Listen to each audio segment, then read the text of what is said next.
very kindly from Central Nacional Chega, who co-sponsored the 2019 conference, has very kindly agreed to launch our proceedings of this year. I'll just share my screen and show you the proceedings, if I can find them there. Where is it? Hang on a second. Aha, here it is. Got it.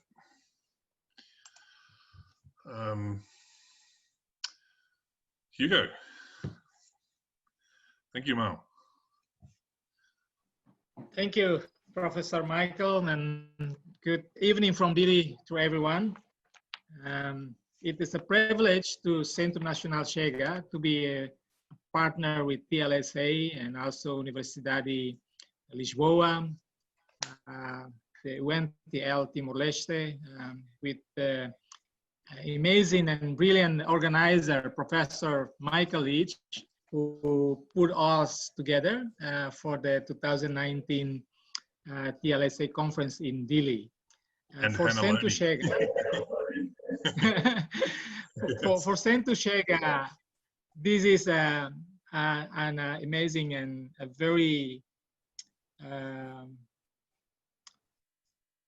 honor opportunity for us, a new institutions of memory in Timor-Leste that has the opportunity to join with the world of academia, and particularly those who continue to be in solidarity with Timor-Leste even after the 24 years of struggle.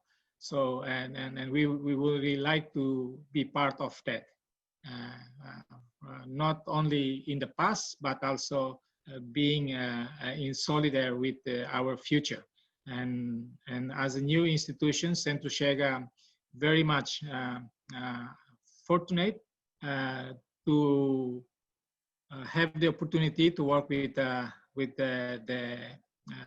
academics in Timor-Leste and also in other countries. Like currently we have academics from around the world, from Portugal, Australia, America, Japan, Brazil, and that's all what we are looking for, to expand our existence, but also to put on what we call here a peso de qualidade de serviço, or the weight of the quality of our work.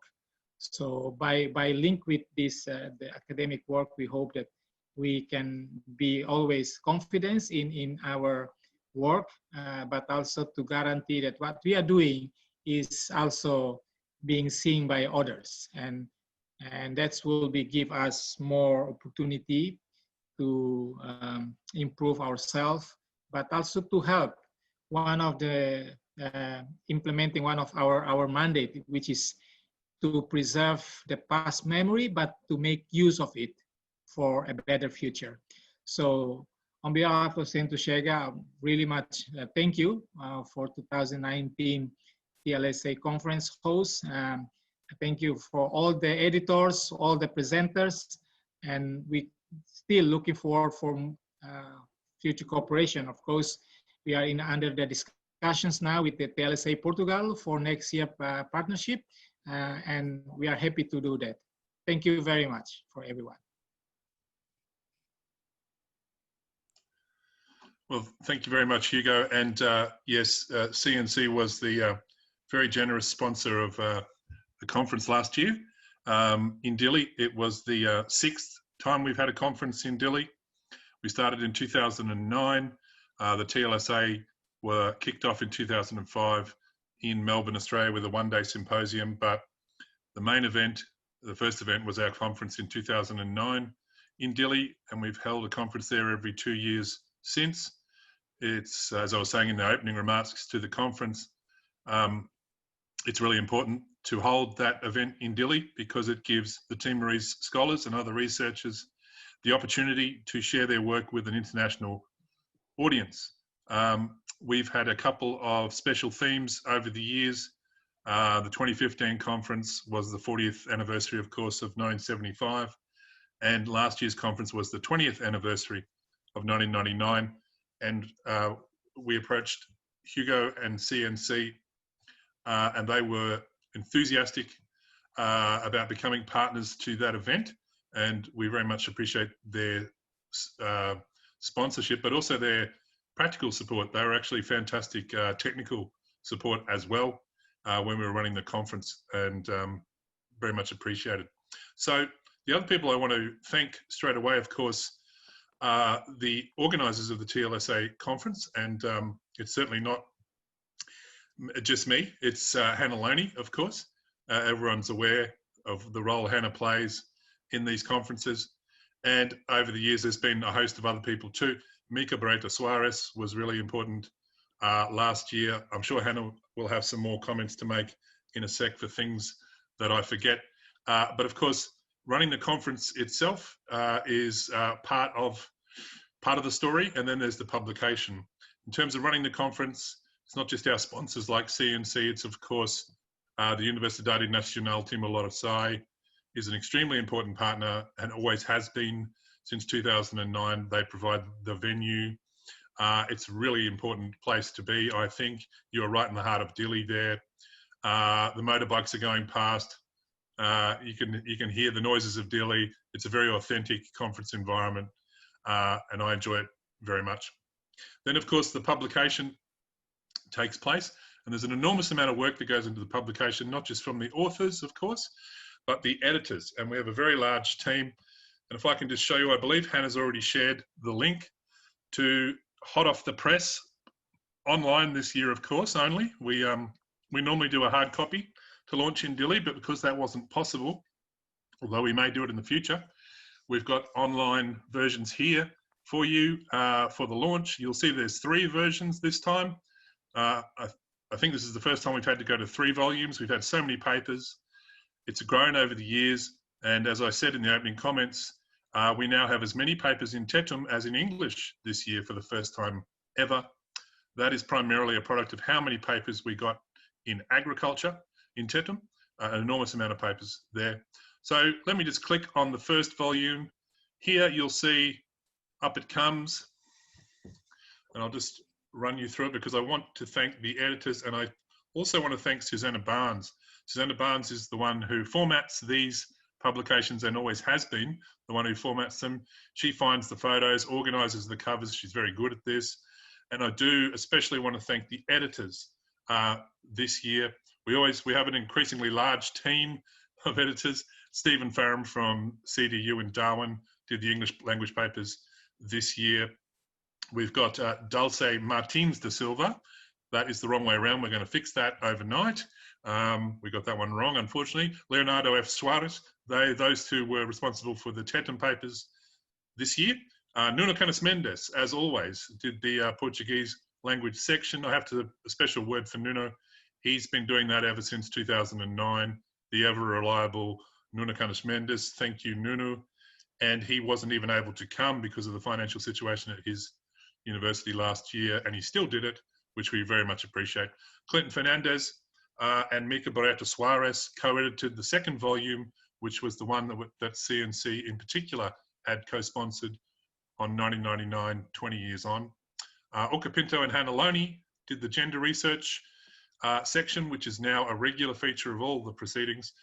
And Robert L. Williams and Claudino and Nabais, I want to make special mention of those two. We've had a lot of agricultural research in the proceedings since the start. It's grown enormously over the years. Most of the work they do is in Tetum. There's a little bit in English. It's really a phenomenon, the amount of agricultural research going on by Timorese in Timor these days. And those two really pull it together. And they're, in part, the reason why there's so many papers in Tetum. So if you scroll down, you'll see that we have an essay on the history of the TLSA by Clinton, myself, and Hannah. Then we have the general papers in Tetum. There are more in agriculture, of course. You can look through that at your leisure. Then we have the Portuguese papers, Compreender, Timor-Leste, which was edited, of course, by Nuno Mendes. And then we have Understanding Timor-Leste, all the English general papers. You'll see there's really quite a lot here.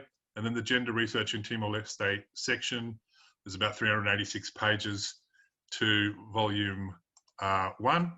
If I can just go back to, oh, I've somehow lost. Can you see that now? Have I lost it? One of the tabs at the top, the third tab. The third tab at the top. Yes. Or the fourth tab at the top. Of what? Oh, here. I've accidentally gone off it, have I? There we are. Sorry. Yeah. So this thing keeps getting in the way, so I might. There we go. And now, volume 2. If I can just quickly have a look at this. This is Timor-Leste, 1999, 20 years on. The special thematic volume, co-sponsored by the Central Nacional Shega, and you'll see a great photo there from the referendum campaign, CNRT. You'll see that volume 2 is dedicated to this with the CNC co-sponsoring the TLSA. And here are the papers edited by Clinton and Mika, devoted to the issue of 1999, 20 years on.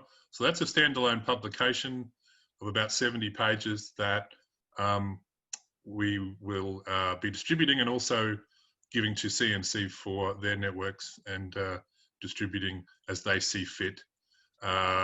This special volume recalling 20 years on. You see some great authors there. David Webster, who's here today, Kim McGrath, Max Lane, Patrick Walsh, who we all know, Peter Jobe, who's been around today, Ros Dunlop, Charlie Shiner, of course, Susan Connolly, Yanis Stavridis, and Clinton Fernandes himself. So that's volume 2. And let me just try and get up there to have a quick look at volume 3 before I sign off. Here it is. Here's volume 3, and this is agriculture research. We do mention that in our opening essay, how important agriculture research is. This is done by Robert L. Williams and Claudino Nunes Nabais. They're really a phenomenon, I must say. And have a look at all the research here in Tetun on agricultural topics. It's really phenomenal what those guys achieve. There are some 24 papers here in Tetun on top of the other 13 or so in the general volume, and then a few in English as well. So they've got a standalone volume of agricultural research that I know they distribute in their own networks too. And if you're not aware, of course, when you pay your fees to go to the TLSA in Dili, you're also, as well as paying for the food that all the delegates eat, and of course the Timorese presenters come for free, and Timorese other delegates come for a very cheap price. So the Malay are very much sponsoring all that, but the other thing you're sponsoring is these publications, which come later. So when we do a print of these, authors get free copies. That's all part of it, and free postage. And we always distribute these for free in Timor to educational institutions and libraries and so on. So we've done that in the TLSA from the start. That's all I really wanted to say about this, other than to launch it and to say how pleased I am to see TLSA-PT 2020 doing such a fantastic job. I've been really enjoying this conference. Thank you, Lúcio, and everybody, Zelia, who've organised this. Hannah and I were talking earlier about how great it's been. Seriously, I'm not just saying that. We were having a chat earlier about how terrific it is. And, you know, I think we'll take some ideas away from this, Lúcio and others, for when we're back in Dili. Even if we're back in Dili on the ground, it would be really good to set up something a bit more like this for people who cannot make it to Dili. And I think that'd be a really good balance. So I just want to hand over to Hannah now. Hannah, would you like to make any other comments? And I have to say, since 2013, the powerhouse of the TLSA conferences in Dili has really been Hannah Loney. Thank you, Hannah. Thanks, Mike. No, I don't have much to add to that. I think you thanked everyone. It's not just us. We have so many people who help us. People put up their hand on the day, which is amazing. But as Mike was saying, I feel like I haven't actually been to a TLSA conference for years now. So this is the first one I feel like I've been to. And I think, wow, I've really been missing out for all these years because the papers have been so amazing. Mike mentioned briefly too that we have a growing number of Tetun papers at the conference, but also in the proceedings, which is really wonderful. That's one of the things that we want to encourage. That's one of the things that make us really proud to be involved in the TLSA conference, and that's something that I hope that we can continue to grow and to cultivate as well. It's that partnership, I think, that makes this such a unique organisation. So I want to thank everyone who was a part of it and who helped with the proceedings. And as Mike said, thank you to the organisers for this conference as well. It has been an absolute pleasure to attend. And I look forward to reading the proceedings that I assume will come out of the TLSA Portugal. I was so disappointed I couldn't go to Portugal. I was looking forward to my first trip, but hopefully in the future you'll have another one and it will be just as well organised face-to-face as it is online now. So thank you very much. Thank you. Obrigado. Thank you very much. On behalf of our team, thank you very much for your kind words.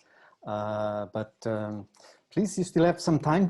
Is there anyone with a question? Oh, yes. Now we have here the organizers, so let's take profit. If there is any questions, please come forward. Comments?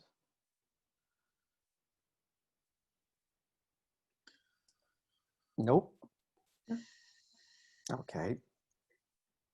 Just one more. I just wanted one more of the editors is here, who's Mika, as well. So she's in Dili, of course, and her camera isn't on, but we should say thank you to Mika, who also is one of the editors of this volume. So hi, Mika. She might not say something, but she's there. She can hopefully hear me. She's okay. Where is she? Is Mika there? I'm looking for her. Here's Mika. Thank you very much for the acknowledgement, Dr. Leach and Hannah.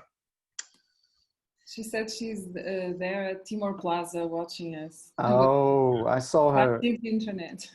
Okay. Yes. I'm just seeing the comments now because I can't see them when I share the screen. Peter, I believe your work is in there. Jim Dunn. Number 5. Yes. Yeah. Okay. Well, I just... yes, please. Go ahead. I just wanted to say thank you. I wasn't able to be in the last TLSA, but we hope that we can get some tips from you about editing our own TLSA. And we would like to thank also Centro Nacional Chega because they extended the same support that they gave you last year for our future TLSA proceedings that we will be working on. And Feijão will also be in that role together with the team. So thanks a lot for the inspiration and support. It's worth thanking Kelly and Danielle too for TLSA Brazil, which, I suppose they pioneered the idea of an off-year conference somewhere else. And yes. Wasn't it a great conference? We all enjoyed that very much, I think. And maybe it inspired TLSA Portugal a little bit too. Yes, we said that at the opening session, that it was our inspiration because we actually met in one of the corridors there in right. The sessions, yes. And we talked the first time about it. So thank you, Kelly and Danielle. I don't know if they saw the opening session, but if they are here now, yes, you are the great source of inspiration for TLSA Portugal. And can I say, while everyone is here, that there have been 437 TLSA papers since 2009. 437. And you can we'll find them all on the TLSA website under the different conference proceedings. 437, including the TLSA BR papers that have been published over the years. That's all I have to say. It's 11:15 p.m. here in Australia, but okay. I like staying up for TLSA, so. Okay, just for today. So let us finish this presentation and go forward to the next one. I will share the screen just to say the next book, it's a book that I, Keo, and Vicente, we organized, and we are delighted because some of our colleagues who join us in this adventure are also here. Thank you very much. That's great. And just a quick presentation of the book is this one. You can find it in the book room exhibition. You can find some data about it here, and we are now going to provide some more.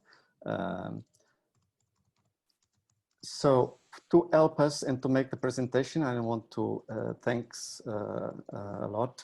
We have my colleague Isabel Maria de Barros Dias, who is going to make the presentation of the book. The book is not yet completely finished. We are in the process.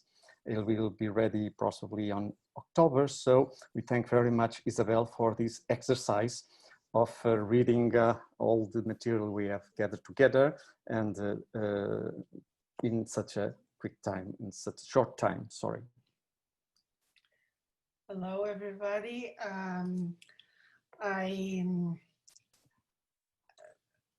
Oh, sorry. This started before. Are you saying it? Hello, everybody. I'm sorry. I've prepared this presentation in Portuguese. It's a Portuguese book, but I believe that you all know Portuguese, and I'm going to speak slowly, so I'm sure you will follow me. So I'll start the presentation I've prepared.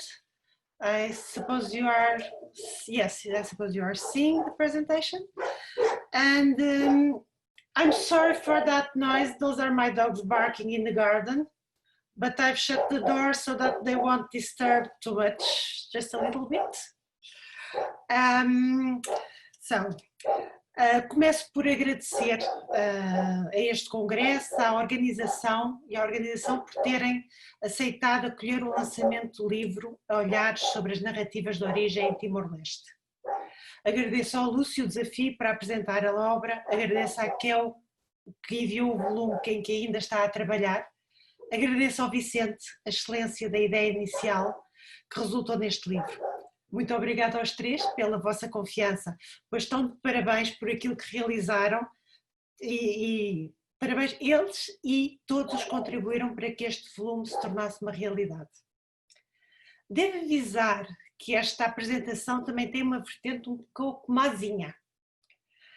É que eu já tive acesso ao livro completo, mas vocês não. Portanto, esta sessão será mais um pré-lançamento.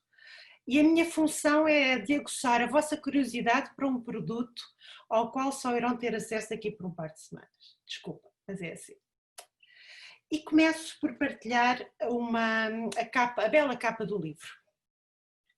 De acordo com o que é dito na introdução, o âmbito do projeto inicial desta obra consistia no estudo de narrativas de origem locais desde uma perspectiva antropológica. Neste momento, o livro é isso. Mas, e ainda bem, bastante mais do que isso. A editora Poema apresenteia-nos como uma obra muito completa, redonda e coerente, na qual 14 artigos abordam um conjunto de assuntos-chave, desde pontos de vista diferentes, mas complementares: história, antropologia, literatura, linguística, pedagogia. Ou seja, estamos aqui sim em plena multidisciplinaridade, no seu sentido mais feliz e enriquecedor. Uma vez que o múltiplo converge para o uno, ou seja, desde vários campos, desenvolvem-se linhas de sentido que se revelam fundamentais para a boa compreensão de um mesmo objeto de estudo, as narrativas de origem timorenses. E passo a apresentar o livro. A primeira parte dá destaque a um elemento fundamental da cultura timorense, as casas sagradas, e a profundidade do seu significado para as populações, desde as cerimónias de legitimação que a sua construção implica, e veja-se aí o capítulo de Renata Nogueira da Silva sobre a construção de uma casa sagrada, até ao seu significado atual, que é basilar, mesmo quando é contestado, e todos nós sabemos que a contestação É também uma forma de mostrar a importância de algo, e sobre isto veja-se o capítulo de Alberto Fidalgo Castro, e passando também pelos laços de solidariedade que estas casas tecem e impõem enquanto elementos identitários de uma sociedade. Para esta análise temos o capítulo de Vicente Paulino. A segunda parte do livro intitula-se Narrativas de Origem, as práticas rituais e a identidade. Nesta parte mergulhamos a fundo na questão dos traços existentes e dos laços que se formam entre palavra e ação, isto é, entre mito e rito. E temos um interessante percurso na medida em que são estudados 3 elementos fundamentais do percurso do ser humano pela vida. A constituição de uma família, o que insere o presente na longa duração do passado e do futuro de uma linhagem. Sobre isto veja-se o capítulo de Xisto Viana, que aborda os rituais associados ao casamento. Temos o relacionamento com o sagrado, com destaque para as águas, graças ao capítulo de Julião Amaral e Irta Araújo. Na verdade, sendo a água um elemento fundamental à sobrevivência humana, isso justifica a sacralidade que este elemento tem em tantas culturas por todo o mundo, bem como a necessidade da sua guarda e da sua preservação. Finalmente, o momento da comunhão derradeira com o além, com o estudo de Nuno da Silva Gomes sobre as recitações tradicionais que são preferidas em cerimónias fúnebres, e onde ainda encontrou referências a um ente supremo ancestral, o Maromac, que ainda subsistem. O tema central da terceira parte do livro é o da percepção do eu e do outro através das narrativas de origem e instalação, ou seja, de povoamento. Esta parte é particularmente interessante porque nos mostra a dualidade das narrativas de origem, pois tanto podemos ter uma diferenciação dos mitos, como no caso estudado por Susana Matos Viegas, como o seu contrário, ou seja, uma convergência, narrativas comuns a mais do que um grupo etnolinguístico, tal como analisado por Bruna Crespi. Por outro lado, a importância da contextualização geográfica na determinação de identidades é salientada por Lúcio Sousa, que destaca as oposições existentes entre as populações da planície e da montanha, entre o centro e a periferia. As questões transfronteiriças são ainda o tema do último capítulo desta parte. O contributo de Nadine Lobner e Paulo Castro Seixas, que aborda um caso de reinvenção de mitos tradicionais, projetando-os na atualidade como facilitadores da interação entre nacional e internacional, dando ainda um mote, assim, para a quarta e última parte do livro. Esta quarta parte aponta precisamente para a continuidade de reinvenção das narrativas de origem. Quando falamos neste tipo de relatos, pensamos, em primeira instância, em histórias ancestrais. No entanto, a atualização é característica inerente à literatura tradicional. Por conseguinte, as alterações na continuidade têm sempre sido uma realidade. Aliás, são as atualizações que mantêm as tradições vivas, pois é só quando estas deixam de fazer sentido para uma comunidade é que o risco de desaparecimento se coloca. O ponto começa com um capítulo de um autor que me é bastante caro, o Vítor Barbosa, porque foi meu orientante já há alguns anos na sua tese de mestrado, que incidiu precisamente sobre relatos timorenses de fundação. Especificamente neste artigo ele aborda alguns elementos simbólicos que ocorrem em 2 mitos fundacionais timorenses, mas que existem também em muitos outros pontos do globo, o que confirma a sua perenidade e importância ao nível do imaginário humano. O denominado axis mundi, a noção de primeiro homem e elementos zoomórficos. Um dos eixos mais importantes para a manutenção da memória ancestral consiste na sua aceitação em ambiente escolar, ainda que tal articulação possa acarretar alguns perigos, chamemos-lhe assim. E é este o tema sobre o qual incide o capítulo de Daniel Batista Lima Borges, que alerta precisamente para esta questão, por vezes descurada, mas importantíssima para evitar rupturas entre a tradição e a sociedade global e uniformizadora em que vivemos na atualidade. É nesta linha tão frágil da continuidade que incidem os 2 capítulos restantes. O artigo de Daniel de Luca dá-nos conta de um caso de encaixe de uma nova figura nas estruturas perenes do mito do herói, pois mostra-nos a construção de um novo herói, o régulo rebelde da revolta de 1911-1912 e dos significados que lhe são atribuídos enquanto símbolo de identidade nacional. O livro termina com um artigo de Keoa Poema que mantém esta mesma tónica, a criação de mitos nacionais que mais recentemente tomaram um relevo especial, como é o caso do mito do menino e do crocodilo, um mito fundamental não só para o imaginário timorense, mas também para a imagem que muitas outras nações têm dos timorenses. O livro encerra assim com uma reflexão sobre o presente que se projeta no futuro, reinventando velhos e forjando novos mitos a partir das estruturas tradicionais. Com efeito, não se pode pensar o futuro sem ter o passado em conta. Os antigos sabiam-no e nós também temos de o saber para não fazermos muitas asneiras. Os mitos de fundação, tal como os heróis, são parte integrante das nossas mentes e do nosso imaginário.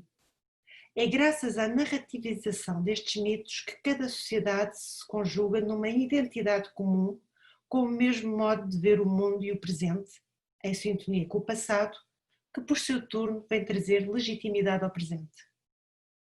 A sobrevivência de cada grupo, enquanto tal, depende deste imaginário comum, que promove a harmonia na comunidade e a sua distinção ou aproximação relativamente às demais comunidades. Os mitos, tanto os mais arcaicos como os reinventados, são parte de nós e é muito graças a estas referências que somos como somos e vemos o mundo como o vemos. Isto acontece em Timor, em Portugal, no Brasil ou em qualquer outro ponto do globo. Portanto, só me resta renovar os agradecimentos a colaboradores, coordenadores e editores pelo excelente livro que organizaram e que vem enriquecer o panorama dos estudos sobre os relatos de fundação. Muito obrigada a todos.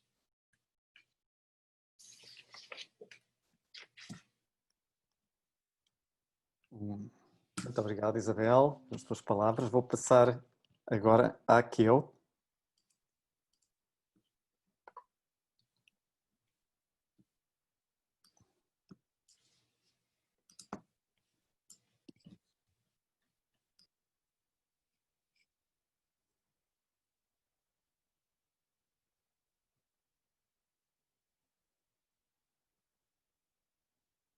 Tá, Keo, ela ainda está, tens que dar aí, está-te a pedir um duplo clique, tá?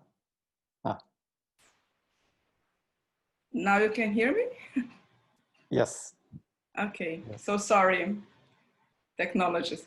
So I'd like to thank you, Isabel, very, very much. It was so nice to hear about the book through your words. Thank you also, Lúcio and Vicente Paulino, because this was a huge challenge that you began in 2017, and now we are finally concluding it. I think it was finally, I'm sort of, well, I'm also part of this work, but I think it's a beautiful challenge. I would like to share with you again the cover, the whole cover, so that you can see it. Just a minute, please. Now you can see it. No, Kel, we are seeing your laptop. Okay, sorry. You don't have it open. Now it's okay? No, you have to click in the... You have a nice laptop. Yeah, very nice. I don't understand. No. Click on the small screen with the cover. Just a minute. I'll do it again. Sorry for this. We saw it. It was I there. have it here. Do you want me to share it? No, let me show here because I have a small correction. Now, so please, now you can see it? Yes. Yes. Oh, nice. So this is the cover. The book is bigger than we thought initially. Finally, it has almost 470 pages, so I still have some corrections to do. But yes, this is our work, and I also would like to thank all the authors. I think that it was a huge challenge. I would like to know if you have questions, so I think we can go deeper in the debate and about if you have any questions about the book.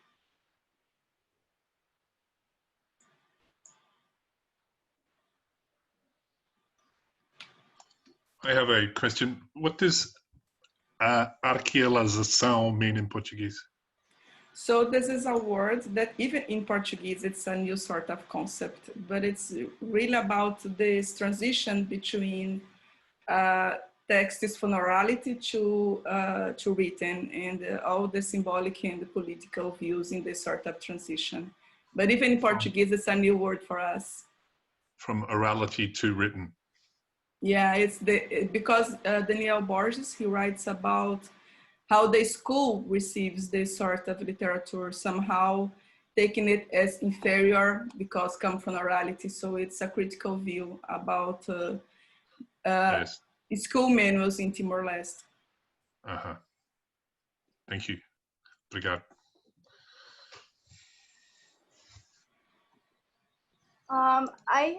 I don't have a question, but I would like to say something.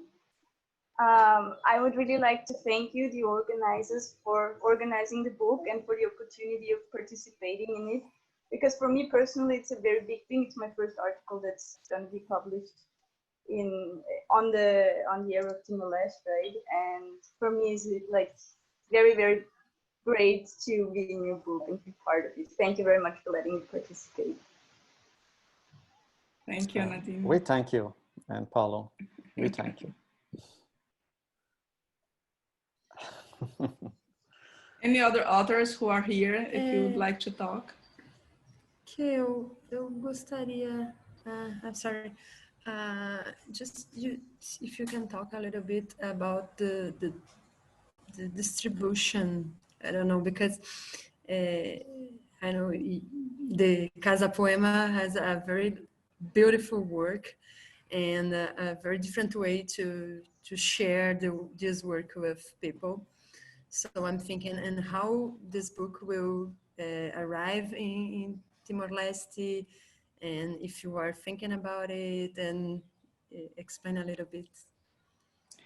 Well, in Timor-Leste, we will have a printing. UNTL will be in charge of this, Vicente Paulino.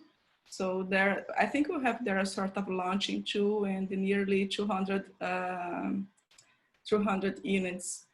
But here in Brazil, unfortunately not yet, but we are planning also to make it available through Amazon.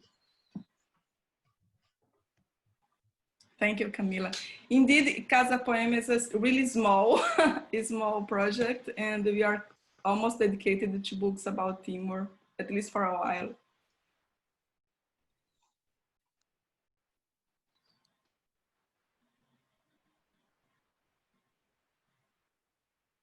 Okay, any other question? No? Well, I just want to say congratulations. It's a very interesting looking collection. I like the look very much of Daniel De Luca's article.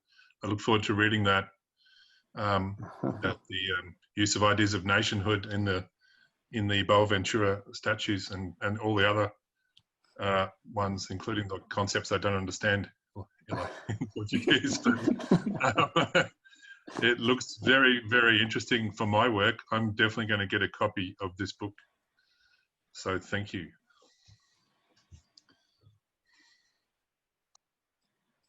Okay, so it's 2:30, and in Australia and Timor, I think it's already too late. And thank you very much all on my behalf and the Casa Poema behalf. And Vicente, thank you very much for joining us. Special thanks to Isabel Diaz for her presentation, and also all the authors who are here and those who are not, were not able to be here. We also thank, because it was, as Kev said, 3 years project that is now taking its way into the world. Thank you very much, everyone. Thank you. Thank you. Thank you very much. Thank you. Bye. Congratulations. To both, all the books. All the books, yeah, all the books. We have about nine here. Boa noite. Boa noite. Boa noite. Bom dia. Oh, para o Brasil, bom dia ainda. Bom dia, boa tarde. Bom dia ainda. Até amanhã. Tchau. Obrigada.